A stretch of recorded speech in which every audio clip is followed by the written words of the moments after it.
فرصت برای پیکان قزوین، یک ضربه راه دور توی دروازه، گل برای پیکان قزوین.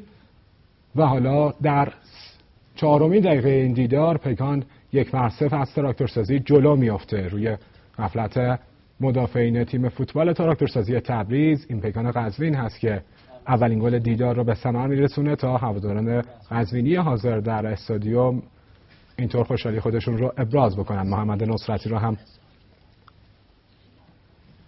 مشاهده کردید. ایمان رزاقی راد زننده گل تیم فوتبال پیکان قزوین هست که به این صورت هست پشت محوطه توپ رو روانه دروازه بزنه.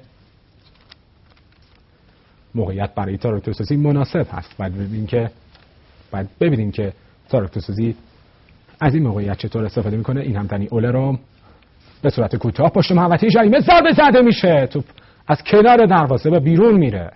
بازیش مساوی شد، 1-1 با فولاد خوزستان مساوی کرد در همین استادیوم. صحنه قبلی رو یه بار دیگه مشاهده میکنید که توپ واقعا برای تراکتورسازان به دست اومده. ارسال توپ به صورت مستقیم اونجا در تیر 1 توپ رو کنترل بکنن. همچنان فرصت هست، خطایی اعلام نشده و داور اشاره میکنه که بازی باید ادامه داشته باشه. یه بار دیگه پیکان قزوین سعی میکنه موقعیت ایجاد بکنه که اونجا بازیکنی با تجربه با نام از سمت چپ کورنر برای تراکتورسازی تبریز بعد زده بشه.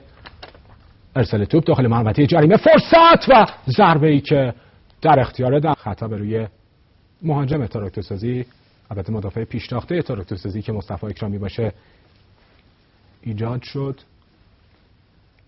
ارسال توپ داخل محوطه جریمه، فرصت برای تراکتورسازی و موقعیتی که از دست میره.